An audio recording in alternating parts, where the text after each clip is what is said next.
आज अपना लोग 12th के मैथमेटिक्स का सेकेंड वॉल्यूम जो है इंटीग्रेशन, वो चैप्टर जो कि पहला मतलब 7.1 और 7.2 को पहले ही बना चुके हैं या बता चुके हैं। अभी जो अपना लोग शुरुआत करेंगे वो 7.3 इंटीग्रेशन के पार्ट को सॉल्व करेंगे। देखिएगा कि कितने इजी तरीका से सारे चैप्टर को मतलब सॉल्व कर लेंगे अपना लोग। देखते देखते ये चैप्टर खत्म हो जाएगा। और इसमें कुछ देखिएगा, कुछ फार्मूला की जरूरत होता है। जो फार्मूला हम कुछ एक दो फार्मूला लिखेंगे और उस फार्मूला के थ्रू हम फार्मूला बनाएंगे। ठीक है, तो सबसे पहले देखिए हम क्या करते हैं। अगर हम बात बोले कि साइन ए प्लस बी की, अगर साइन ए प्लस बी की बात बोले, देखिए साइन ए प्लस बी की क्या फार्मूला होता है। हम साइन ए प्लस बी की फार्मूला होता है sine A into cos B. और देखिए साइन के फॉर्म में क्या होता है, अगर यहाँ पॉजिटिव है तो यहाँ भी पॉजिटिव होगा, तो यहाँ पे पॉजिटिव बस उल्टा हो जाएगा कि ये एंगल इसके साथ चलेगा और ये एंगल इसके साथ जाएगा, तो यहाँ पे आ जाएगा cos A into sine B. यहाँ तक कोई दिक्कत है? ये फार्मूला 11th क्लास से ही पढ़ते आ रहे हैं, शुरुआत से ही पढ़ते आ रहे हैं कि साइन ए प्लस बी का जो फार्मूला होता है sine A into cos B plus cos A into sine B का फॉर्मूला था। दूसरी बात अगर हम बोले तो अगर साइन ए माइनस बी की बात बोले, देखिए अगर माइनस रहता तो यहाँ माइनस, यहाँ अगर यहाँ पॉजिटिव है तो यहाँ पॉजिटिव, यहाँ निगेटिव है तो वहाँ निगेटिव आएगा, फॉर्मूला सेम होगा। हम फार्मूला के थ्रू फार्मूला बनाएंगे और तो उसके बाद एक्सरसाइज को स्टार्ट करेंगे। ठीक, तो आइए साइन ए प्लस बी का फॉर्मूला अभी देखिए कि साइन ए प्लस बी का जो फार्मूला होता है वो क्या होता है भाई, sine A into cos B plus cos A into sine B होता है। अगर ये वाली बात बोले तो यहाँ पे क्या हो जाएगा sign A into cos B, या और यहाँ पे निगेटिव तो यहाँ भी निगेटिव, यहाँ हो जाएगा cos A into sine B.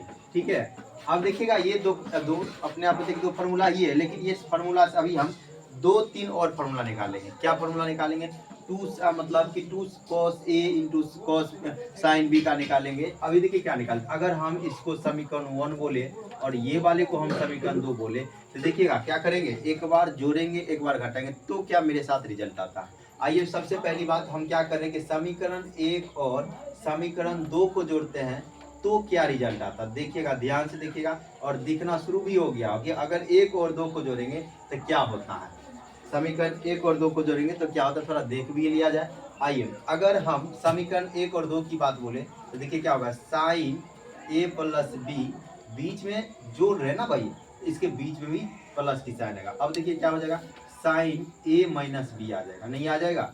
आइए जब जोड़ रहे हैं तो देखिएगा एक वाले पॉजिटिव है एक नेगेटिव है, समान वही है लेकिन एक पॉजिटिव है एक नेगेटिव, ये दोनों कैंसिल हो जाएगा। तो अब क्या बचेगा, देखिए sign A into cos B, यहाँ भी साइन इंटू कॉस बी, तो दोनों ऐड होकर क्या हो जाएगा, ये हो जाएगा अपना लोग का 2 sign A into cos B. यहाँ तक कोई दिक्कत? तो ये वाले फार्मूला का हम ज़्यादातर अपना लोग का जो मेनली यूज होगा वो चैप्टर जो है एनसीईआरटी का इंटीग्रेशन सेकेंड वॉल्यूम 7.3 में हमें जो फार्मूला यूज होगा ये वाला ज़्यादातर यूज होते हैं।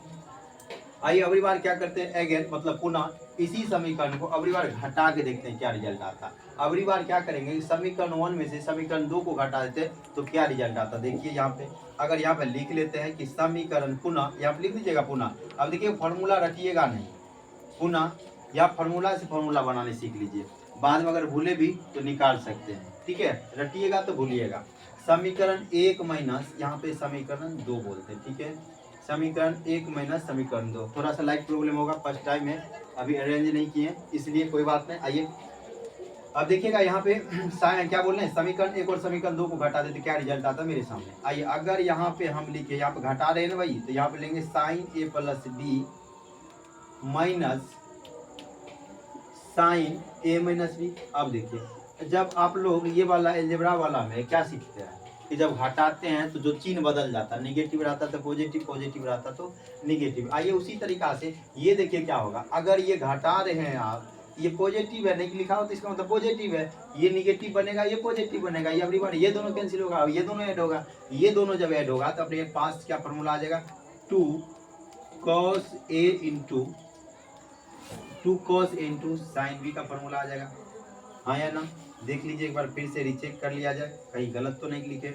आइए हम बोले कि समीकरण अगली बार यहाँ पे 2 समीकरण 2 फार्मूला थे, देखिए हम 2 फार्मूला से अभी 2 और फार्मूला निकाले। अभी देखिए और क्या निकालते हैं, अभी हम इसको 10 के फॉर्म में लेकर चलाएंगे। जब 10 के फॉर्म में लेकर आएंगे तो देखेंगे क्या फार्मूला बनता है। पहले ये दोनों आइए, तो क्या फार्मूला है अपने लोग के पास देख लीजिए, साइन, यहाँ देखिए साइन ए प्लस बी प्लस साइन ए माइनस बी का फॉर्मूला क्या है, 2 sign A into cos B. और ये वाले फार्मूला का हम यूज कहाँ करेंगे, 7 एनसीईआरटी का सेकेंड वॉल्यूम जो है इंटीग्रेशन वाले पार्ट, और इंटीग्रेशन का जो पहला एक्सरसाइज था, दूसरा एक्सरसाइज इजी तरीका से अपना लोग पढ़े और आगे बढ़े। अब नेक्स्ट जो एक्सरसाइज है वो है अपना लोग का कितना, 7.3, और इसके लिए हम कुछ फार्मूला को लिखे और उससे कुछ और फार्मूला निकाले, ताकि हमें जो वो फार्मूला की जरूरत होगा तो समझ में आ जाना चाहिए कि वहाँ पे कौन सा फार्मूला आएगा। जैसे कि आप देखिएगा, अगर इस टाइप के जो हमको यहाँ पे 2 तरीका का फार्मूला आपको इंटीग्रेशन देखिएगा, इस तरह के सवाल ढेर सारे मिलेंगे आपको। 2 cos मतलब देखिए साइन 2 cos इंटू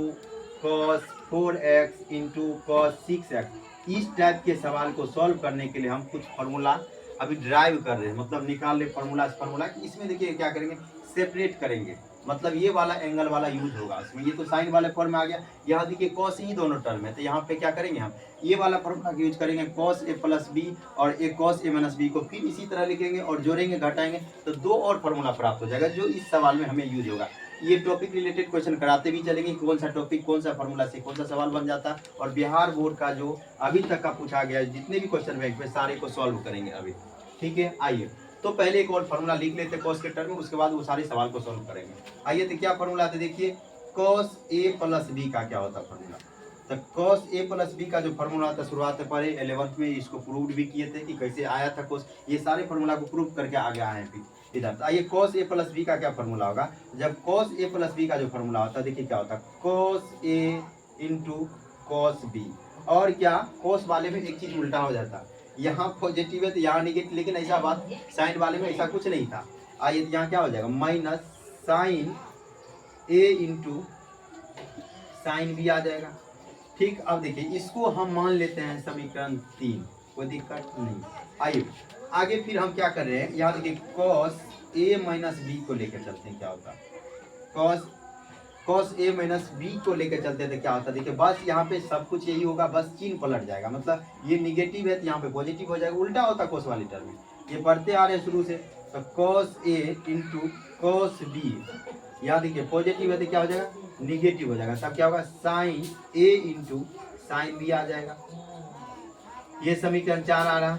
आइए अब क्या करेंगे, वही बात सर एक बार जोड़ के देखते और घटा के देखते क्या रिजल्ट आता है। तो रिजल्ट आपके सामने है, देखिए हम इस बोर्ड से थोड़ा यहाँ पे लिख लेते भाई साहब। यहाँ देखिए हम बोल रहे हैं कि समीकरण एक बार जोड़ के देखते, पहली बार जोड़ते हैं, देखते क्या रिजल्ट आता है अपने ऊपर। तो समीकरण 3 प्लस अगर समीकरण 4 की बात बोले तो देखिए क्या रिजल्ट आता है। समीकरण 3 और समीकरण 4 को जब जोड़िएगा देखिएगा ये वाले पार्ट कैंसिल हो जाएगा, क्यों कि एक बार नेगेटिव है एक बार पॉजिटिव है, दोनों कैंसिल होगा, बस जुटेगा ये, तो अपना लोग का फॉर्मूला आ जाएगा। यही तो फॉर्मूला चाहिए अपना लोग को वहाँ पे। ये देखिए कौन सा फॉर्मूला आएगा, जब जोड़ेंगे क्या होगा, cos A minus B plus cos, यहाँ सॉरी प्लस है तो प्लस दीजिएगा, कॉस ए प्लस बी, यहाँ देखिए बीच में ऐड कर रहे हैं तो ऐड का sign, cos A minus B होगा। अब देखिए यहाँ पे कौन सा फॉर्मूला यूज होगा, ये लगा दिया। अब आइए जब इसको जोड़िएगा तो ये दोनों तो कैंसिल हो जाएगा, हम डायरेक्ट कर रहे हैं यहाँ से इसी को दिखा के, ये दोनों देखिए कैंसिल हो जाएगा और ये दोनों क्या होगा, जुट जाएगा। जब जुट जाएगा तो क्या फॉर्मूला आएगा आप लोग के सामने, 2 cos a into cos b, जो कि अपना लोग का अभी जो TRQ सवाल आपको दिखाए हम, TRQ का मतलब होता है टॉपिक रिलेटेड क्वेश्चन, मतलब कि हम जो टॉपिक पढ़ रहे हैं उससे कुछ परेशानी जो भी सॉल्यूशन आ रहा है, जो भी प्रॉब्लम आ रहा है उसको करते चलेंगे, आगे बढ़ते जाएंगे। तो आइए